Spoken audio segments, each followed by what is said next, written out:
things in this speech. Firstly, on setup and responses to their model. Secondly, on why this fractures the African Union. Thirdly, on why this is worse for Rwanda. And fourthly, on why this worsens conflict. All right, so firstly, on setup, what do they support? Obviously, firstly, like sanctions on Rwanda.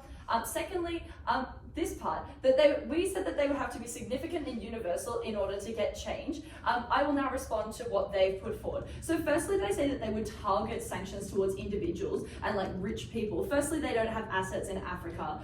That's not relevant.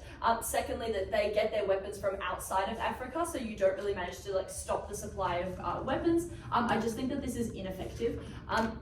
In terms of the individual targeting.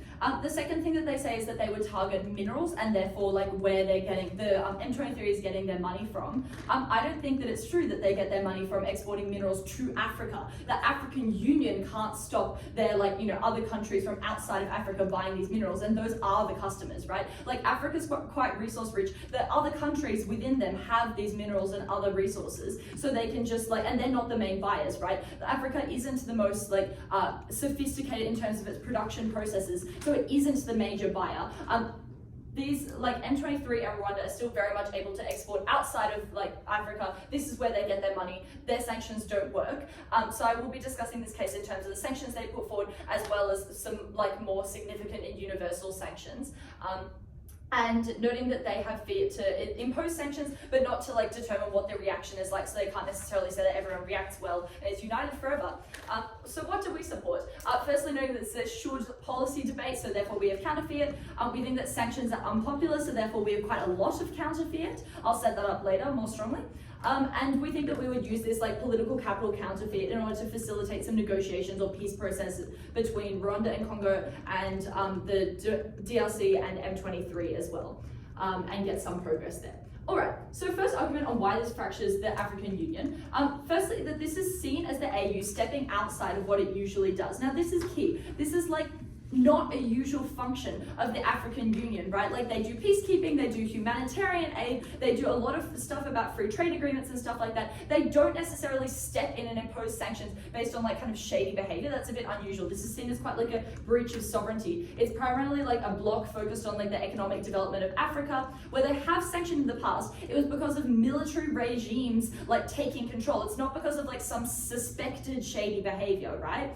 And sovereignty is especially important to African nations because of their history of colonization in a lot of cases. So this is quite an infringement. So okay, why does this fracture the African Union? 3 reasons. First, that it isolates and ostracizes Rwanda, which is very powerful. Why? Because it's a founding member of the AU, and there was a chair of the AU from Rwanda recently, late 2010s. Empirically, it is quite a powerful member. They have a lot of influence. They have economic importance within the AU. Second, so you already have them exiting, there's fracturing there. Secondly, it's costly for other nations to impose these sanctions. Now, they try to get around this by relying on the idea that this will be a short period of time. I'll deal with that later on why you don't get Rwanda magically just stopping this, right? But I just think that this is unlikely. So it's costly because even in the short term, their usual trade, their supply chains are disrupted, their prices go up quite dramatically. That makes them angry, and this compounds over time as citizens become unhappy as prices increase, right? Okay, thirdly, that the countries start to fear that this will happen to them, right? Lots of governments kind of help rebel groups or are a bit shady or dodgy in some way. So then they become scared of future action from the AU. The AF would like you to believe that they're happy that they're going to be protected. No, they're kind of dodgy themselves. They become scared. So they're likely to pull away, and they're likely to be not as invested in the AU just because they're scared of now that the AU stepped outside of what it usually does in this way. So why don't they get benefits with the DRC? One, because they don't expect the AU to do this, right? An absence of action in this instance is not an insult, because this isn't a usual thing that the AU does. This is above and beyond. They say that you're seen to support terrorism. No, it's just not a function of the usual operation of the AU unless military regime takes over, right? Even if they do get very angry, the DRC gets very angry, that's quite a lot less important than Rwanda, because they're weaker due to the fact that they're engaged in domestic conflict right now. They don't have money for contributing to the African Union. Their diplomatic voice is worth less because they're engaged in active conflict, right? Even if we piss them off, don't care quite as much. Alright, and a united African Union is so important because they help when humanitarian crises occur. Seems quite good for them to be able to do that. They help free trade agreements, they help strong deals occur, they're a negotiating body, they dispute other resolutions, they should save their political capital for like the really bad stuff like the dictators in the Sahel, and their political capital would be more useful for like that kind of thing and solving all like future conflicts, which would then bring political capital rather than this, which is expending it with no expectation to do so. So the weighing exists for this on a sliding scale. We think that it's very likely that Rwanda leaves the African Union, so you do get at least that amount of fracturing. But then other countries may contribute some small amount less, but even when you get that, you get less African economic integration, which is quite a good thing, and it's unfortunate to lose. And the benefits of peacemaking, etc., when the African Union is weakened, are also weakened. So their ability to do everything else that they do is weakened the moment that you do this. Okay, so why is this worse for Rwanda? Knowing that there are millions of people in Rwanda who aren't the government that you should care about, who aren't responsible for this. So firstly on this, and importantly, I will discuss why Rwanda doesn't back down. Firstly, that this would be an admission that they were doing the dodgy thing, they were doing the wrong thing. That looks bad for them internationally, they're not so keen to do that. Secondly, there is a massive backflip, so then they look weak when they change their minds, when they stop doing something, when they just lie down and get these sanctions and then change what they're doing. And thirdly, if they back down, then they invite future sanctions since they've shown them to be effective. They don't want to seem weak, they don't want to roll over and just comply with this, they're not going to, this is ineffective. So you don't get as benefits of stopping the conflict. So then why does this harm the Rwandan people disproportionately? Firstly, that this is a universal economic harm. They say that the sanctions are targeted. I just think that makes them less effective. To whatever degree you want to have sanctions, I think the more effective they are, the more that they harm all people. Secondly, because there's a division in Rwanda between the minority, which is the government in control and doing this stuff, and the majority who are primary producers, and this is who it harms. Thirdly, that these people would then blame the government, who are an ethnic minority, which leads to quite a lot of instability, bad vibes. At the end of this, you worsen the economic conditions, you worsen living standards, which were already kind of vulnerable and struggling. The majority of people have no control over the government. They would be affected to some extent, no matter how much AF wants to mitigate. Due to the flawed democracy, they have no control. This is completely unfair to them, and you worsen ethnic tensions. So finally then, on why this worsens the conflict, noting this operates in their best case where Rwanda does pull out. Firstly, you lose the ability to negotiate peacefully, which is what the African Union does and is good at. Secondly, M23 have to resort to bloodier methods without the sophisticated military technology from Rwanda. Thirdly, they turn to more unsavory actors to get that support instead of Rwanda. This just makes the conflict worse. This is their win condition, they need to fix the conflict. They don't, they make it actively worse. So proud to oppose.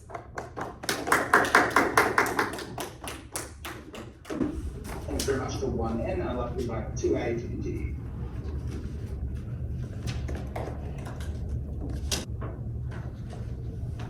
At the end of that first negative speech, I'm just confused. Because I'm confused as to why negotiations and peacemaking conferences will help when they have not helped over the past 20 years, even though the African Union has tried. I don't understand why people dying every single day, people seeing their families getting massacred, the whole communities losing their lives and losing their homes is more important than a marginal change in the lives of Rwandan citizens that is contingent on an untrue fact. Those are things that First Negative failed to prove. That's why they already lose this debate. A couple things in the speech. Firstly, on our model and on how this impacts that the conflict as a whole, and then secondly, how this impacts the African Union and the whole fracturing point that they give you. Okay, firstly, note that at the top of this speech, at the top of this first point on the conflict, note in the first speech that they concede that it is expensive for Rwanda to receive all of these sanctions, because they tell you that all of these African Union countries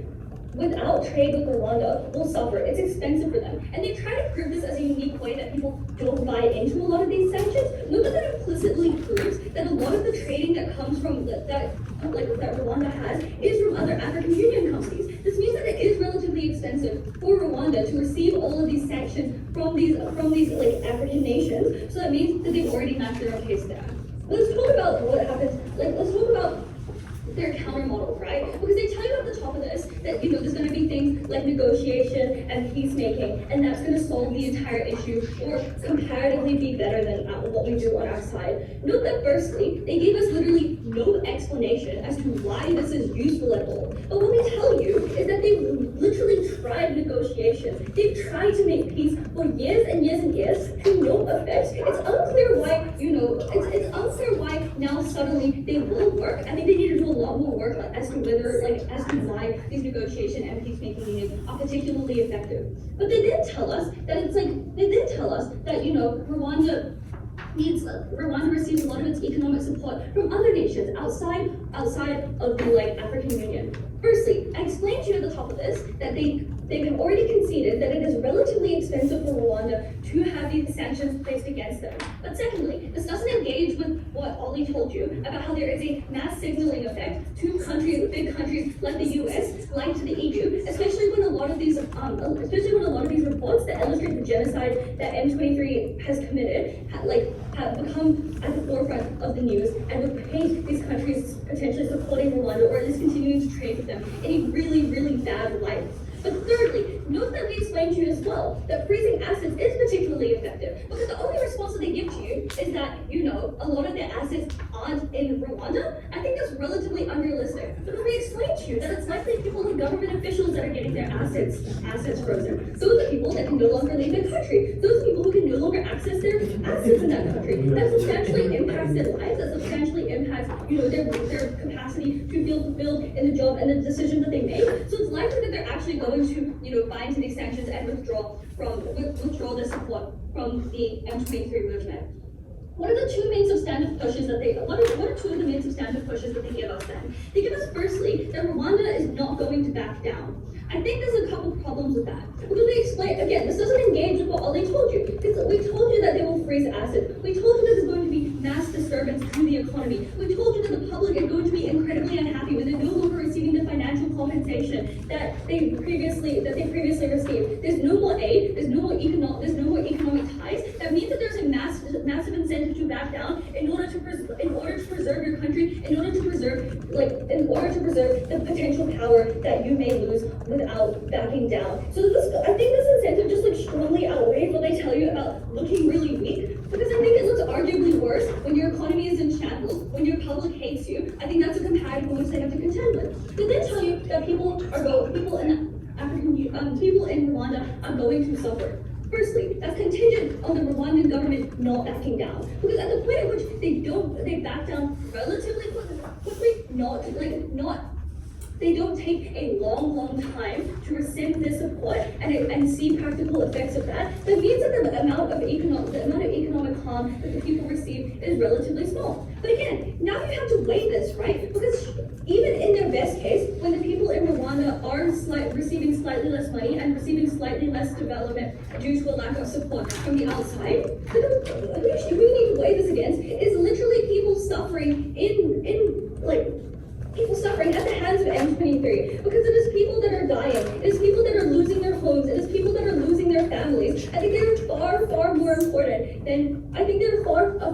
important stakeholder. You shouldn't weigh anyone else above them. But the last thing that they say on this conflict is that it's going to escalate, because the M23 movement is now going to turn to other people for support. Firstly, insane leap of logic, because who the fuck wants to help them, right? Because uniquely, Rwanda has this interest in funding the M23 movement, because it helps them by destabilizing the Democratic Republic of Congo's government.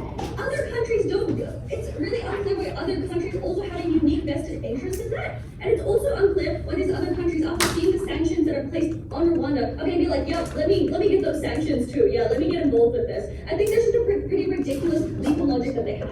So what does this mean then? This means that on our side, there's a far higher chance that the Rwandan government backs down, but they're still funding the M23 movement. That means that you lose a lot of support, that means that they lose a lot of resources, that decreases their capacity to commit atrocities. And know that this is a domino effect. Because the more they lose, the more likely that the Rwandan government is less likely to want to continue to support these nations. this movement. But furthermore, in the future, this is just a massive disincentive to fund really, really shitty groups that actively kill people, right? Because now you don't want to be part of, you don't want to be the country that's sanctioned. You don't want to be the country that loses like loads and loads of trading partners, not just within the African Union, but literally across the entire world due to the signaling effect and due to the perception that you're just the shittiest person on the planet, right? So that means that I think we uniquely win on this. People die less. That is the most important thing in this debate. Don't weigh anything higher than that. But let's talk about the African Union then, and how these, and the second main claim that they give you on how there's going to be like mass fracturing because of a quote breach in sovereignty. Because note that a massive premise at this point is that they only do things like mass sanctions if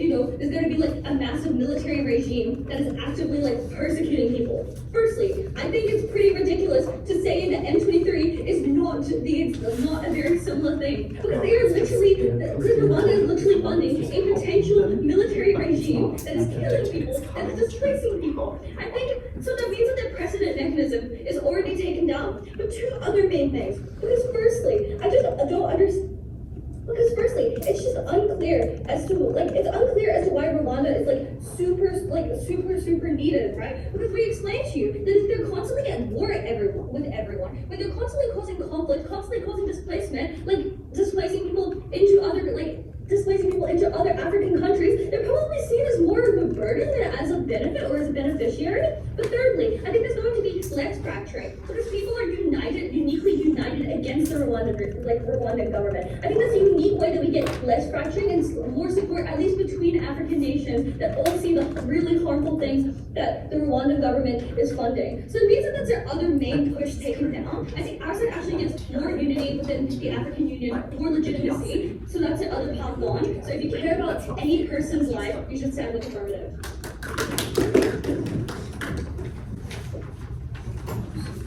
Thank you so much to I'd like to invite to and to continue for Neg.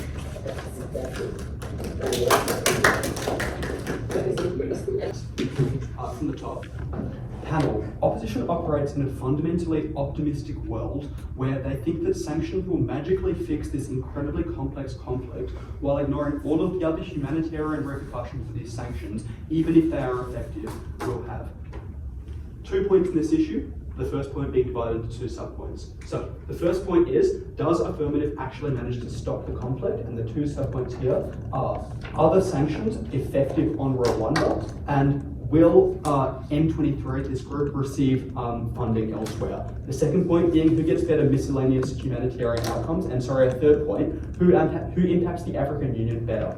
So, onto this first point. Does Affirmative fix the conflict? The first prerequisite here is that these sanctions must be effective on Rwanda. They must compel the Rwandan government to change their ways. So, opposition has had a kind of rough approach to these sanctions. They started off at first by saying they looked like things like an arms embargo, targeted sanctions, and sanctions on lithium and so on. Let's start with this first comment on the arms embargo. Rwanda currently doesn't buy its weapons from the African Union anyway, because African Union states don't have the heavy industry, the technology, and the scale to manufacture these weapons. They're not like weapon-producing countries. But even if this isn't true, there's no reason why the African Union why Rwanda can't just shift to buying its weapons from Russia or Syria. Even if these sanctions are effective here, the weapons will continue to flow if Rwanda wants them to. The second point is targeted sanctions on specific Rwandan government individuals. So, our response at first here was that the elite Rwandans don't really buy that many goods from the African Union anyway. Most of their goods are Western goods, like luxury products. Most of their investment is foreign. Most of their money is stored in either domestic banks or foreign banks. Opposition sort of misunderstood this by claiming that the African Union could prevent these people from flying, enjoying their best lives, storing their money. I've already told you, these people are either in Rwanda or they're off in Switzerland enjoying the mountains. They're not in other African Union countries because there is no reason for them to be. They're not keeping their money in other African Union banks. They're keeping it in Swiss banks or in Rwandan banks. There is no way these sanctions will have any impact on the most elite people, and therefore the government won't actually change their ways because, as opposition has conceded, it's a flawed democracy. The government is not necessarily accountable to the people. I'll get to that more later. And this point on lithium and other rare earth materials, firstly, the African Union is not processing these materials in-house. They don't have the advanced technologies to do so. They're not making electric cars in Africa. These goods are being exported to China, to Russia, to America, who aren't sanctioning Rwanda, for a reason I'll get to in a minute. So like domestic or internal AU sanctions don't work here. So the two cases are that either these sanctions are like so targeted they're not effective and Rwanda doesn't back down, but they still likely leave the AU and there are other repercussions as I told you first to their pride. This is in like the direct reading of their model. Or a more appropriate response is that these sanctions are more universal and these have many more harms. I'll deal with these two cases as I go through my speech. Now, on to the next point. Do other states comply with these sanctions? Even if they like theoretically could be effective, are other African Union states complying with them? They had two key mechs here. Firstly, that like the appearance of supporting terrorism would look bad and make these states change their ways because of pressure. And secondly, that like Rwanda's support of M23 is destabilizing for the overall African Union, and therefore the states would support these sanctions to prevent this destabilization. So, on this first point, like the appearance of terrorism simply doesn't stand very much because most other African states either support or have supported rebel groups in the past. There is like a fear of backlash from the African Union if they support these sanctions. Opposition's only response to this was like drawing a direct equivalence between I'll get to that in a second. And secondly, that there's a strong sovereignty compromise when you support these sanctions. It means the African Union is able to like dictate the policy of these member states with regard to sanctions. That looks incredibly colonialist. That's incredibly bad for these states. Now, the reason we gave you, the only cases where the African Union has applied this before are in cases where like dictators have actively emerged in these countries. Opposition tried to equate M23 to these dictators and therefore say that states would support them anyway. This isn't true because M23 is operating like internally within the DRC, but it's being supported by Rwanda. The sanctions aren't on M23, they're on Rwanda. As I mentioned, most other African states have engaged in like some shady activities in the past. Not going to do this. The opposite end is when like a dictator emerges in a state. Obviously, like most AU member states don't want to be taken over by dictators. They'll support efforts to fight dictators when they emerge, but not to fight the M23. Now, why is this? Because the M23 support is not destabilizing for other countries in the region. One, it only operates in the DRC because it has a specific political goal that is gaining power in the DRC, and because it has relatively limited power, it's not like ISIS sized, it can only operate in one country at a time, it isn't that big.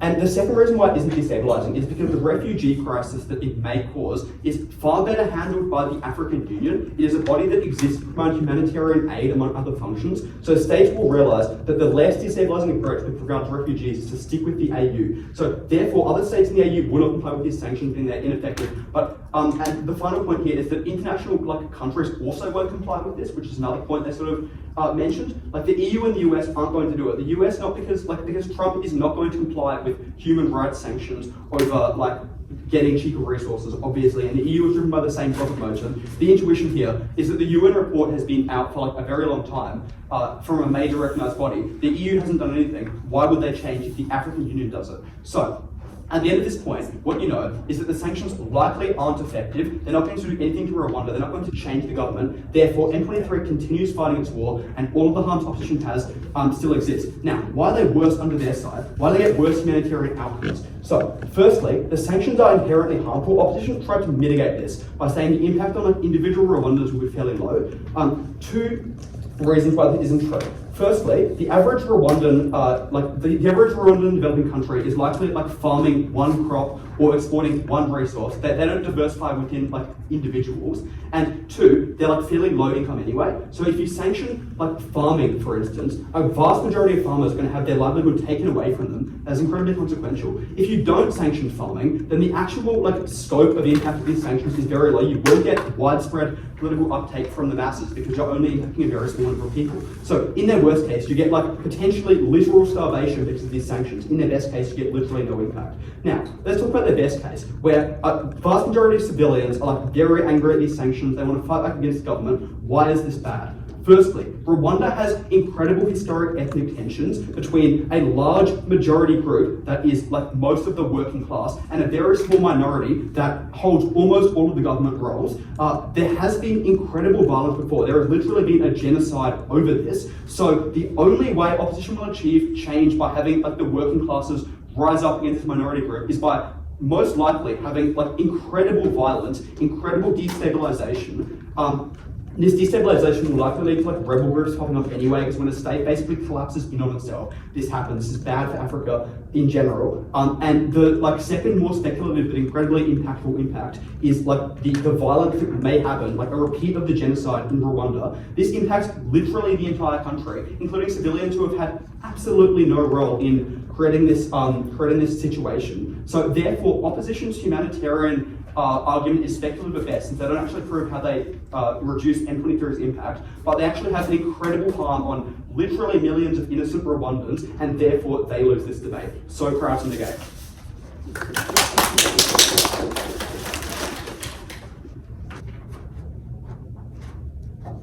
This team would have you believe that the average African nation is so supportive of rebel groups, they would acknowledge, they would support and allow a neighboring country to invade another country, install a rebel group into their territory for 20 years, and murder and massacre thousands of people. Obviously, something the average African nation does not support. Obviously, they'll comply with these sanctions. And note to first engage the end of the second negative speech. This is not going to, destroy Rwanda and turn it into a genocide. Obviously, Rwanda is one of the richest countries in Africa. The OIV knows that. They're incredibly stable under Kagame. This was about the people in the DRC who are the most affected. 3 questions in this speech.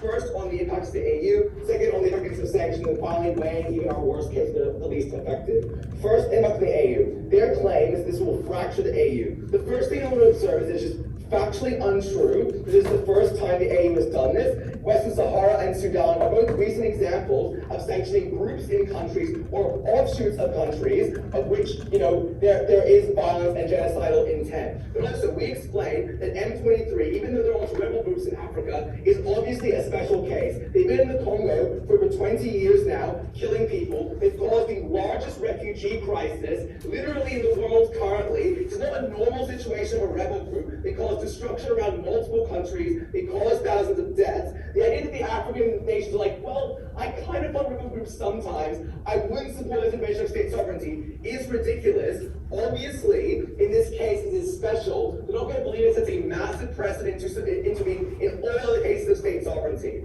The next claim, the better response also, though, is that this team themselves explains to you down the bench the benefits of the African Union. Things like 1, collective bargaining power for trade. 2, things like aid and humanitarian support. And second, like free trade and movement. And that explains why they would weigh those things over this one small violation of sovereignty. The African Union puts sanctions on countries all the time, as I explained before, has done this previously. Why would a country get all these benefits from the African Union leave and enforce the sanctions when they often also far away from Rwanda in the majority of cases, or if not heavily involved in the conflict? Why would they leave and fracture? We should weigh these benefits the AU gives these countries over the small intervention of sovereignty. That was obviously uncomparative. That explains the African Union does not fracture. Yes, some countries are going to love this ideally, they're not going to leave the African Union. And all of this team's harms are contingent on that one extreme part of them leaving. Even if they don't love this policy, that is not how we end this team's harms. I think that then why are these sanctions effective?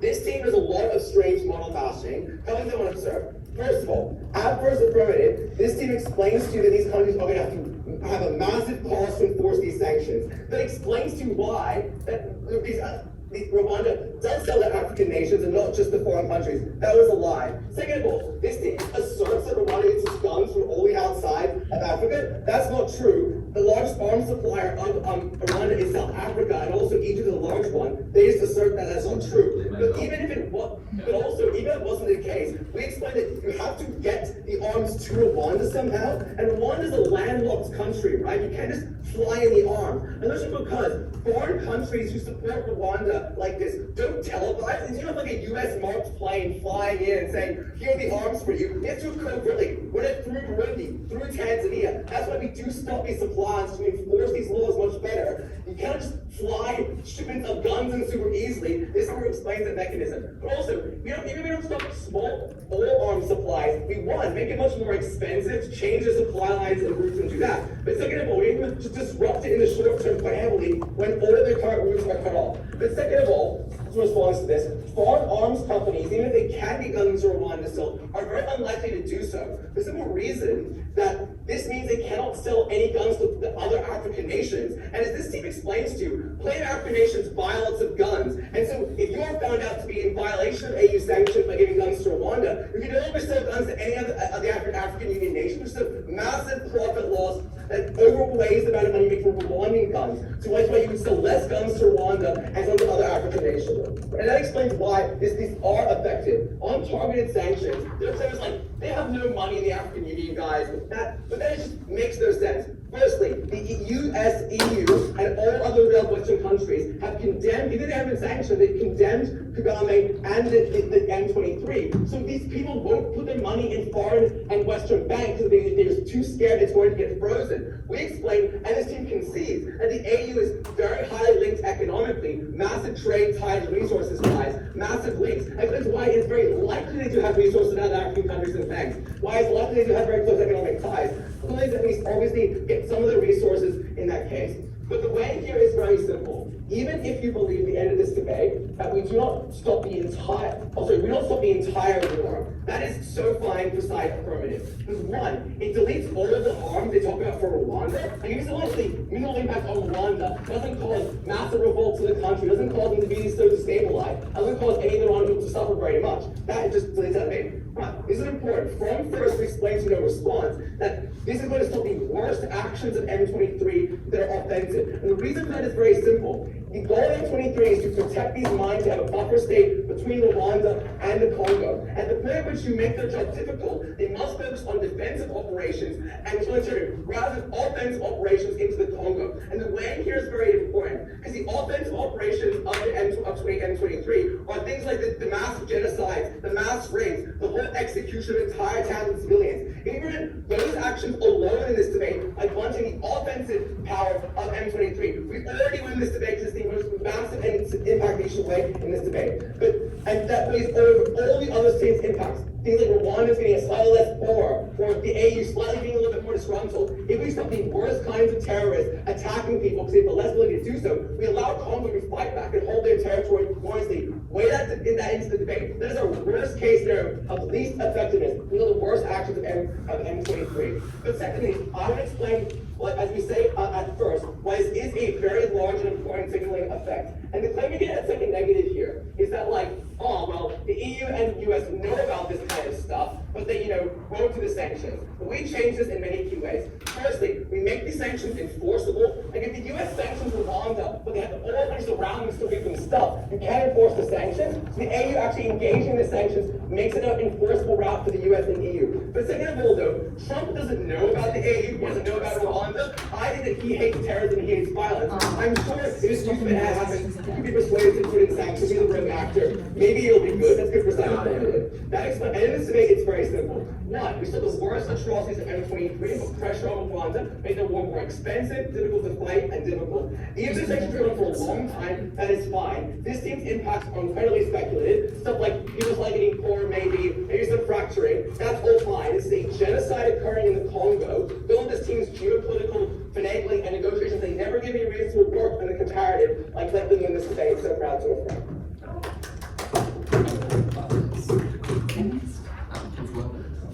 That affirmative gives the analysis that Rwanda is one of the richest nations within the African Union and one of the most prosperous nations in Africa, which is exactly the reason that you want them to be able to continue funding things like aid, continue putting pressure on other countries to potentially stop doing human rights abuses, that, whether you believe that, the average country in the African Union was distrustful of this or not, Rwanda certainly crashes out at the point at which that African Union is sanctioning them. And that means no money for future aid, a whole lot worse outcomes in terms of refugees. It's very unfortunate, but there are lots of bad things happening in the continent of Africa. You should be long-termist in terms of the ability that you have in order to insulate against those future harms. 3 parts of the speech. I'll first talk about this conflict, then I'll talk about fracturing the African Union, then I'll talk about Rwanda. Starting off on this conflict, noting that it is the affirmative path to victory, but it is the least important part of the debate. One, because there are many other conflicts that need to really happen. And secondly, the types of reasons that they explain about why the African Union is really good, explain why the fracturing argument is actually the most important part of this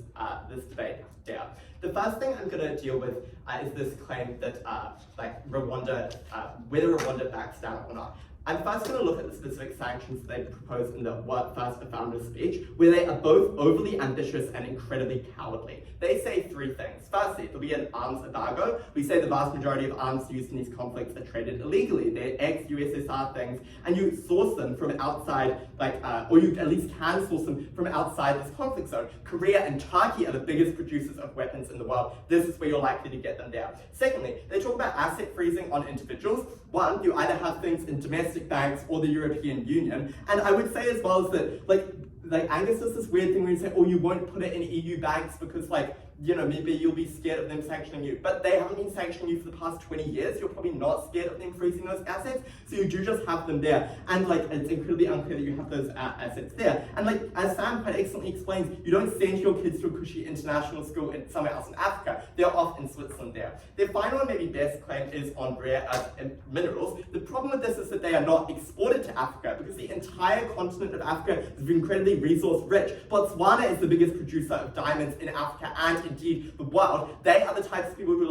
exporting. So and who is buying rare earth minerals, things like diamonds, things like lithium? It is obviously the West. This team obviously does not prove will sanction them there. At the end of that, I just think these sanctions have an incredibly minimal effect on Rwanda, which actually knives their ability to get any change because they do not harm Rwanda in any meaningful way. But that still incurs all the fracturing benefits on sovereignty because it's still seen as a perception of sovereignty. Rwanda still suddenly leaves even if it doesn't hurt them because you want to send the African Union a message. So they actually do nothing there, but the more you believe that it hurts Rwanda, the more you believe that it hurts absolutely everyone else. So even if they win on this part of the debate, we win by an even bigger margin on those other issues. Next part of the, I'll deal next with their final claim at 3 that stops the supply of guns. One, I would say that because you can't push it through. Firstly, you already have guns. Secondly, you can just fly them in. And they second of app is what are the other actors that are going to support these types of people now? I think there are a number of them. I think Iran, China, Saudi Arabia, the military leaders in the Sahel, a range of dictators that exist around the world, people, or even just people like Korea and Turkey who are able to supply these arms because they want to make a buck there. And they explain why, on their issue about when they say Rwanda is really rich, that's the reason that you want Rwanda as a close trading partner, which is why other nations will step in and help Rwanda out there. They do not stop the supply of guns. But even I'm getting ahead of myself in this speech. The next thing that they claim is that other countries like the US and EU will sanction. No, this is insanely speculative and is never mechanistically proved. Check your notes. Secondly, even if they are likely to impose sanctions, one, they would have done already, and secondly, you have independent domestic foreign policy reasons why you would do a sanction, and I think you're much more likely to be sanctioning Russia or Ukraine or that type of stuff if you're going to prioritize sanctions because those are more important ideologically to the EU and the US. But finally, I think this claim is kind of crazy. They think oh, Donald Trump hates violence. Donald Trump does not want to stop Lockheed Martin from making lots of money and all that type of stuff by sanctioning these things. Obviously, you do not he does not care about what happens in this a region in Africa which he has probably never heard of. The final thing I know about these sanctions is that they have no sliding scale. So they just set up from first Affirmative that when you cease contact with the M23, then the sanctions will stop. There's no incentive to moderate there because it's a binary system in terms of how they set up, so they need to completely disengage in order to get any of their benefits. Finally, under this question, I'll ask, what if sanctions are effective? We still win the debate. One, because the conflict becomes much more bloodier. Their mechanism is that M23 doesn't have guns. What that means is they go through and they fight the conflict with machetes. They go through and they take resources from local populations when they can no longer sell their rare earth minerals. This massively makes the conflict on the ground a whole lot worse. And they would notice well they never sanction food. So Rwanda can still keep supplying food and that sort of stuff there. A lot of crops are grown locally. You can sustain guerrilla warfare for a very, very long time there. But secondly, the other sources that I explained earlier are particularly likely are really, really important. Compare that to what we explain, a peace process which we actually do not even need to win this issue, but I think just helps extend the margin here. They say it hasn't worked in the past. One, we have renewed efforts with our fiat and as a negating team in this should policy debate. But secondly, conflict is costly, especially one that's been going for 20 years. That means both sides have an incentive to come to the table and negotiate. Second issue, let's look at the fracturing in the AU. Because they, as I explained earlier, give the reasons the African Union is good. They weigh this quite nicely. You get less aid on their side of the house, less ability for free trade agreements. They say there is a precedent of this happening. But firstly, I would say often you don't sanction or eject countries unless there's kind of their country themselves as a dictator, not just because they might be funding a different terrorist regime there. And I think as well, those precedents are actually bad, because those are precedents that deeply shook the African Union because they were scared of the different sovereignty implications there. Lots of African governments fund different paramilitary groups in different countries. This is something that scares a lot of them. They claim that it's good for the surrounding African Union countries and therefore that these sanctions will be popular. One, this conflict's been going on a long time. The fact that these sanctions have people don't think that it's a bad thing that these sanctions have not happened indicates that we don't have a political cost here. But secondly, refugee spillovers are uniquely unlikely because Rwanda does not like this because then the refugees will go over into Rwanda. But when you have Iran or Saudi Arabia backing M23, they actually don't care, so there's no incentive to moderate, so you get worse refugee spillovers on their side. Secondly, these spillovers only affect 1 to 2 neighboring countries, compare that to sanctions which affect all 50. And finally, they say that the AU will come and protect them, and that will be particularly helpful. But no, the powerful countries in the AU who maybe do shady things but contribute a lot of resources are the ones who are most scared of the AU coming after them or potentially sanctioning them, which means they contribute less, they pull away. They do not need to crash out of the AU as third affirmative tries to start. Rwanda certainly does, and we think many countries are likely to, because this is a significant impingement on sovereignty. But this can just look like things like pursuing more economic integration with other countries, which is bad for Pan-Africanism, and it can also just look like putting less money into aid when you're scared that those countries might come and bite you in the back later. Their final claim is that this deters further conflicts. If this is true, that is a reason that it's particularly the countries will not like this policy because they want to be able to do conflicts and fund the groups that they necessarily want to, especially the powerful ones. We finally explained that this hurts Rwanda. If these sanctions are to work, you should not even if you get less rare earth mineral income, that gets passed on to the average person in Rwanda and makes their standard of living rights so proud to oppose. Thanks very much for the negative.